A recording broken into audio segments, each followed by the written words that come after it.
दोस्तों चलिए शुरू करते हैं। ইতাওয়ার করে বেখাতার হয়ে গেছে করে বড় বেখাতার ওই মে দেউকলাই আইতে সিডি খারম কিতে নেশাও শহরে না কিতে ইলে নেতা শোনা গো এই আডার স্টাইল দিকে আর এইভাবে যে বাবা ওই দুল খাইতেছে আমার মনে হয় যে রাস্তাটা কি যে রাস্তাটা দায়া উঠতাছে স্টেজে ওইটা কি উসানে সা নাকি উনি নেশা করছে আল্লাহ জানে। আমি 4টা কার্ড নিয়ে আসছি বিভিন্ন কোম্পানির, যেখানে লেখা আছে 2 দিন মেয়াদ, 19 টাকায় 2 দিন মেয়াদ। এটা হচ্ছে বাংলা লিঙ্ক। এখন আছে 19 টাকায় আপনার 24 ঘন্টা মেয়াদ রবি, আর এয়ারটেল আছে 19 টাকায় 31 দিন 3 দিন মেয়াদ, আর গ্রামীণে 2 দিন মেয়াদ। আমার প্রশ্ন হচ্ছে এই জিনিসগুলো কি স্যার পয়সা যায়? এটি মেয়াদ থাকবে কেন?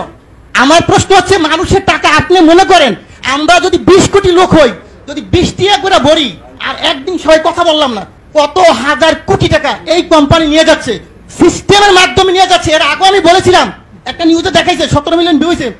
ওদিন থেকে উচিত ছিল এই সিস্টেমটাকে বাংলাদেশে বন্ধ করে দেওয়া। আমি বারবার বলেছি গরিব মানুষ ভিক্ষা করে, সে 20 টাকা ভরে। আপনি হয়তো জানেন না, আজকে বললাম সে তার মা মারা গেছে, বাপ মারা গেছে, সে কথা বললো না, তার মানে আমার টাকা চলে যাবে? হয় কেন? এই গ্রামীণ ফোন কোম্পানি বা অন্য কোনো কোম্পানি এরা কারা? এরা আপনাদেরকে না জানে হাজার হাজার কোটি টাকা সিস্টেমের মাধ্যমে নিয়ে যাবে। এটা কিন্তু স্যার সহ্য করার মতো না। আমার ছেলে মাদ্রাসায় পড়ে, আমার ছেলেরে দেখা সে বলে যে ভবিষ্যতের শিবির হবে। ইনশাল্লাহ আমি শুকরিয়া আল্লাহর কাছে, আমি শুকরিয়া জানাই আল্লাহ আমার এই 3 ছেলে যেন শিবির হয়। আল্লাহর নামে স্লোগান দিলে তোদের শরীরে আগুন জ্বলে, নবীর নামে স্লোগান দিলে তোরা নবীকেই জেলখানায় ঢুকাবি। এই নেতার নাম হচ্ছে আব্বাস, ওর পিছন দিয়া ঢুকায়া দেন গাব গাছ। শিবির হলো পাকিস্তানি, জামাত হলো পাকিস্তানি, এই মুখের ভাষাটা তো আমি দিছি ফজলুর রহমান।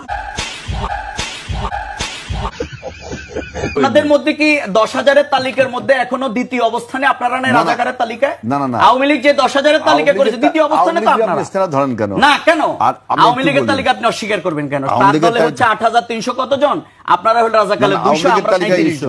হাসিনা অনেক খারাপ কাজ করছে, একটা ভালো কাজ করছে, সে একটা রাজাকারের তালিকা করছে। এই তালিকায় তার দলকেই 1 নম্বরে রাখছিল, এটা সত্য। আওয়ামী লীগকে 1 নম্বরে রাখছে, আর দ্বিতীয় যাদেরকে রাখছিল এরা এখন রাজাকার করছে। এরা তো নাই, এখন তো এরাই 1 নম্বর।